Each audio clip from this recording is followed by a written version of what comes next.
السلام علیکم wears, programme political talk میں آپ کو کہیں گے خوش آمدید۔ ملک میں سیاسی پارا ہائی ہے اور اپنے زوروں پر ہے۔ ایک طرف اپوزیشن کی جانب سے احتجاج کا سلسلہ جاری ہے، جبکہ حکومت کی جانب سے کوئی لچک کا مظاہرہ نہیں کیا جا رہا۔ تاہم ہم نے ملک کی دو بڑی سیاسی جماعتوں کے اہم رہنماؤں کو پروگرام میں مدعو کیا ہے، جن میں ایک سابق وزیر اعظم شاہد خاقان عباسی صاحب ہیں اور دوسرے سندھ میں پاکستان پیپلز پارٹی کا اہم رہنما صوبائی وزیر سعید غنی صاحب کو۔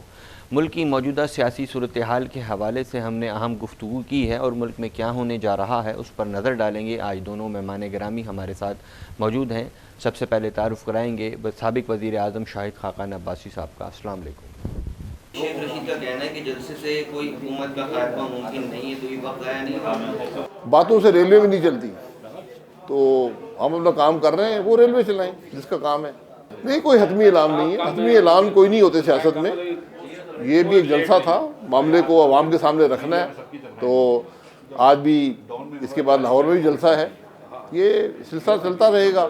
لیکن آپ یہ نہیں سمجھتے کہ آپ نے اپنا مینڈیٹ پورا کرا 5 سال اور اب اس حکومت کو قبل از وقت گرانا چاہ رہی ہے، جمہوری روایت کے برخلاف نہیں ہے؟ ہمارا حکومت سے کوئی مسئلہ نہیں ہے، ہمارا تو مسئلہ ہے ملک میں آئین کی حکمرانی سے، ہمارا مسئلہ ہے الیکشن کی چوری سے۔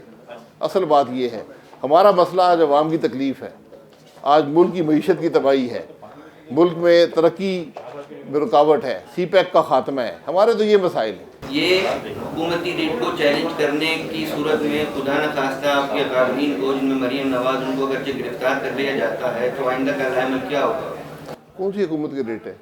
کیا عوام کو جلسہ کرنے کا حق حاصل نہیں ہے؟ کیا عوام کو اپنے اظہار رائے کا حق حاصل نہیں ہے؟ اگر نہیں ہے تو بالکل حکومتی ریٹ پہ اثر پڑ رہا ہے۔ حکومتی ریٹ تو ختم ہو چکی ہے۔ جو حکومت گندم کی قیمت کنٹرول نہ کر سکے، چینی کی قیمت کنٹرول نہ کر سکے، بجلی کی قیمت ہر وقت بڑھاتی رہے، دوائیوں کی قیمتیں بڑھاتی رہے، اس کو تو حکمرانی کا حق حاصل نہیں ہے۔ آپ کے اتحادی پیپلز پارٹی کے جو چیئرمین ہیں بلاول بھٹو زرداری صاحب، نواز شریف کے سب بیانات سامنے آنے کے بعد اس بیان سے وہ نالاں تھے، انہوں نے کہا کہ میں چونک چکا ہوں کہ انہوں نے براہ راست نام لیا تھا۔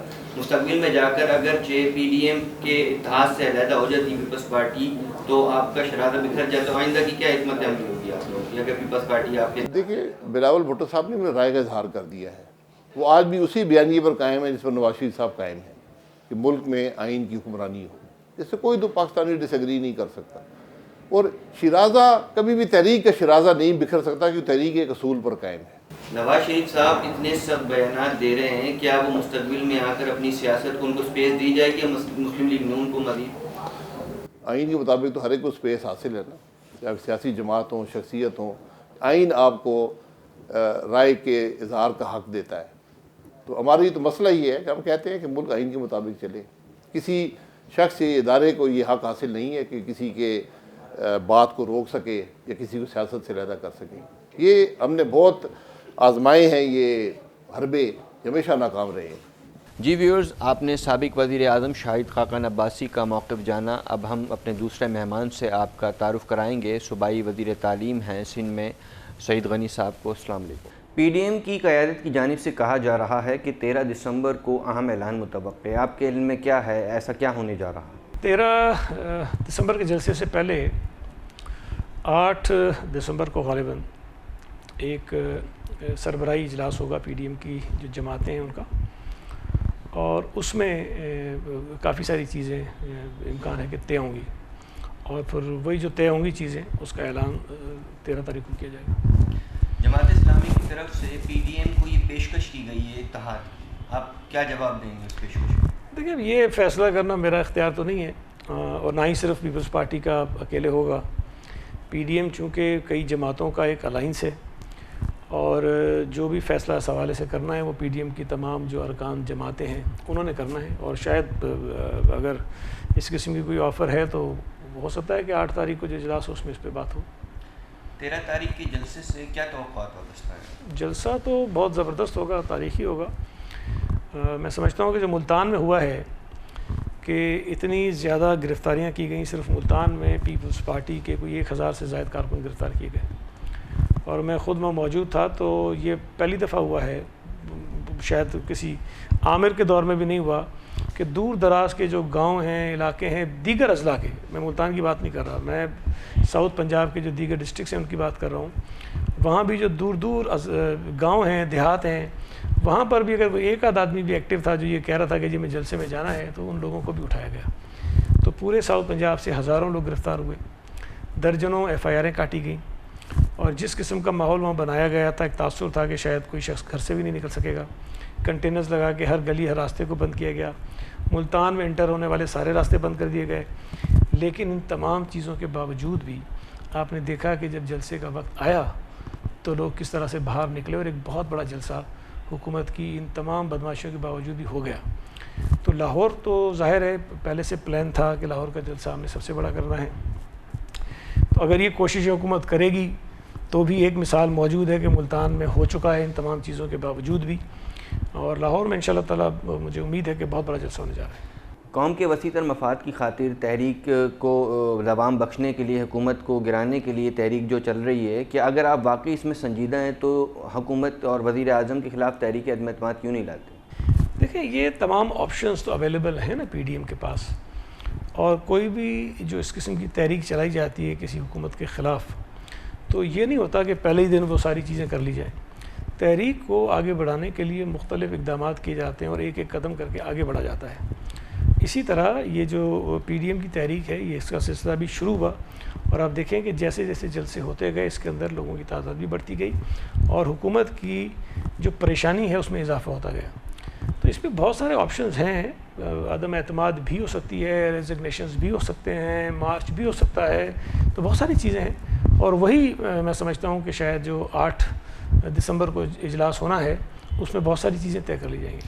آپ نے بنیاد ڈالی، ملک میں 5 سالہ حکومت پوری کی، نون لیگ نے پوری کی، اب موجودہ حکومت کو آپ قبل اس وقت گرانے جا رہے ہیں، کیا یہ جمہوری روایات کے برخلاف نہیں ہے؟ دیکھیں جمہوری روایات تو پھر آپ اس سے کریں نا، جو سامنے جو بیٹھا ہو وہ بھی ان روایات کا ماننے والا ہو، اس پر چلنے والا ہو۔ پاکستان پیپلز پارٹی اور نون لیگ کے درمیان جو ایک چارٹر آف ڈیموکریسی ہوا تھا اس میں بہت ساری چیزیں تھیں، اور سب پر تو نہیں لیکن بہت ساری چیزوں پر اس میں عمل بھی ہوا۔ لیکن پی ٹی آئی کی حکومت جس انداز میں آئی یا لائی گئی، اور اس کے بعد جس طرح انہوں نے ایک ایک ادارے کا تقدس کو پامال کرنا شروع کیا، آپ مجھے بتائیے کہ اس دور میں پچھلے 2-2.5 برسوں میں پارلیمنٹ کی کیا وقت رہ گئی ہے؟ منتخب جو حکومتیں ہیں ان کی، اس کے اندر ان کی اسمبلیوں کی کیا حیثیت رہ گئی ہے؟ تو جو حکومت خود جمہوریت کے لیے ہی خطرہ بنی ہوئی ہو، جس حکومت کے اقدامات کی وجہ سے ملک کی معیشت کا جنازہ نکل گیا ہو، جس کی غلط پالیسیوں کی وجہ سے اور یا اپنے جو پیاروں کو نوازنے کی پالیسیوں کی وجہ سے آٹے کا بحران، چینی کا بحران، پیٹرول کا بحران، دواؤں کا بحران، گیس کا بحران، کون سی ایسی چیز ہے جو بحران اس حکومت نے اپنے 2.5 سالوں میں پیدا نہیں کیا؟ اور کوئی ایک ایسا کام جو انہوں نے کہا ہو اور وہ کیا ہو؟ یہاں تو یہ جو کہتے ہیں اس کے الٹے جاتے ہیں۔ وہ کہتے ہیں جی ہم 1 کروڑ نوکریاں دیں گے، یہاں سے لوگوں کو نکال رہے ہیں، 10,000 اسٹیل مل سے نکال رہے ہیں، یہ پی ٹی وی سے نکال رہے ہیں، ریڈیو پاکستان سے نکال رہے ہیں، پی ٹی ڈی سے نکال رہے ہیں، پی آئی اے سے نکال رہے ہیں، اور پتہ نہیں کتنے لوگ تھے جو غربت کی لکیر کے نیچے اس لیے چلے گئے کہ صرف ان کی جو معاشی پالیسیاں تھیں وہ بہت بری تھیں۔ تو ایسی حکومت کا مزید چلنا جو ہے وہ اس ملک کے لوگوں کے لیے مزید مسائل پیدا کرے گا۔ سربراہ پاک سرزمین پارٹی مصطفیٰ کمال کہتے ہیں کہ ملک میں جمہوری مارشل لا ہے اور وزیر اعلیٰ سندھ اختیارات نچلی سطح تک منتقل نہیں کر رہے، وہ ایک آمر بنے ہوئے ہیں، آپ کیا کہتے ہیں اس بارے میں؟ دیکھیے مصطفیٰ کمال صاحب کی اپنی ایک رائے، ان کو حق ہے اپنی رائے رکھے، لیکن جو قانون بنانا ہے نا وہ چیف منسٹر کا کام نہیں ہے، قانون اسمبلیاں بناتی ہیں۔ جس دور میں وہ ناظم کراچی رہے اور جس قانون کے تحت وہ ناظم کراچی رہے، وہ قانون صرف صوبہ سندھ میں ختم نہیں ہوا، وہ پنجاب میں بھی ختم ہوا، وہ کے پی میں بھی ختم ہوا، بلوچستان میں بھی ختم ہوا۔ اگر بہت ہی اچھا تھا تو پھر اور صوبائی حکومتیں اس کو رکھ لیتی۔ چلیں پیپلز پارٹی تو بری ہے، وہ تو آمرانہ سوچ رکھتی ہے، وہ تو نیچے حقوق نہیں دینا چاہتی، لیکن باقی صوبوں نے کیوں نہیں اس کو کنٹینیو کیا؟ تو باقی صوبوں میں بھی وہاں کی صوبائی اسمبلیوں نے جس قسم کا بلدیاتی نظام مناسب سمجھا اس قسم کا قانون وہاں انہوں نے بنایا۔ یہ الگ بات ہے کہ ہر قانون پہ بہتری کی گنجائش ہوتی ہے، اس پر بات ہو سکتی ہے، اس میں بہتری کے لیے ہم ترامیم کر سکتے ہیں، وہ ہم کر بھی رہے ہیں، ہم نے اس پہ کام بھی شروع کیا ہوا ہے، لیکن یہ تو نہیں ہو سکتا نا کہ آپ ایک فرد کی خواہش پر یا اپوزیشن کی ایک جماعت کی خواہش پر جس طرح کا نظام وہ چاہتے ہیں وہ آپ ان کو بنا کے دیں۔ ظاہر ہے کہ یہاں جو جمہوریت میں اکثریت کی بات چلتی ہے اور اسمبلی میں جس جماعت کی اکثریت ہوگی یا جن جماعتوں کی اکثریت ہوگی وہ جس بات پر اتفاق کریں گے، جس کی حق میں وہ ووٹ کریں گے، وہی قانون ہوگا. تو صرف کہہ دینے سے تو کچھ نہیں ہو سکتا نا. میں ہو سکتا ہے کہ میں سمجھتا ہوں کہ مرکز میں کسی اور طرح کی کوئی چیزیں ہونی چاہیے، لیکن ٹھیک ہے جو نظام کے تحت چیزیں چلی ہوئی اسی طرح چل رہی ہوں. بلاول صاحب نے بڑی صاف بات صحیح کی ہے، اس میں کوئی غلط بات نہیں ہے. چیئرمین صاحب نے جو بات کی وہی میں دہراتا ہوں، وہ میں پہلے بھی کہتا رہا ہوں. پاکستان پیپلز پارٹی ہے، مسلم لیگ نون ہے، JYF ہے یا دیگر جماعتیں ہیں، الگ الگ سیاسی جماعتیں ہیں. نہ مسلم لیگ نون میرے منہ میں زبان ڈال سکتی ہے، الفاظ ڈال سکتی ہے کہ میں نے کیا کہنا ہے، نہ میں کسی کے منہ میں ڈال سکتا ہوں یا نہ ہم کسی کے منہ میں ڈال سکتے ہیں. ہر شخص حالات کو اپنی نظر سے دیکھتا ہے اور وہ اس کے مطابق بات کرنے کا اس کو حق ہے. کوئی اس سے اختلاف کرتا ہے، کوئی اس سے اختلاف نہیں کرتا ہے، یہ بھی ہر شخص کا حق ہے. میں ہو سکتا ہے سمجھتا ہوں کہ نواز شریف صحیح کر رہا ہو، یہ بھی میرا حق ہے، اور میں یہ ہو سکتا ہے سمجھ رہا ہوں کہ صحیح نہیں کر رہا، یہ بھی میرا حق ہے. تو الحاق تو پیپلز پارٹی اور نون لیگ کا نہیں ہوا نا. جماعتیں تو الگ الگ ہیں. ممکن ہے کہ جب نئے الیکشنز ہوں تو پیپلز پارٹی اور نون ایک دوسرے کے سامنے الیکشنز لڑیں، اس بات کے امکانات موجود ہیں. تو PDM کا جو الائنس ہے وہ اس ملک میں جمہوریت کو مضبوط کرنے کے لیے، اس ملک میں جو ہمارا ڈیموکریٹک سسٹم ہے اس کو مضبوط کرنے کے لیے. اب اس پر آپ کسی کو پابند تو نہیں کر سکتے کہ نواز شریف کو کس الفاظ میں کہنا چاہیے، کس طرح سے کہنا چاہیے، یہ بات کہنی بھی چاہیے، یہ بات نہیں بھی کہنی چاہیے. یہ ان کی اپنی مرضی ہے. اس سے لوگ اختلاف بھی کر سکتے ہیں، اس سے لوگ اختلاف نہیں بھی کر سکتے. یہ ابھی کہنا ہی قبل وقت ہے کہ کوئی جماعت اکثریت نہیں لے گی. ہو سکتا ہے کوئی جماعت لے لے، لیکن اگر کوئی جماعت اکثریت نہیں لیتی تو پھر اس وقت آپشنز موجود ہوتے ہیں. ہم خیال جماعتیں آپس میں ملتی ہیں، بیٹھتی ہیں، بات کرتی ہیں، تو ابھی دور کی بات ہے. جی ویورز، سید غنی صاحب کو بھی آپ نے سنا. پروگرام اپنے اختتام کو پہنچتا ہے. اپنے میزبان وقار حسین کو دیجیے اجازت. اللہ نگہبان.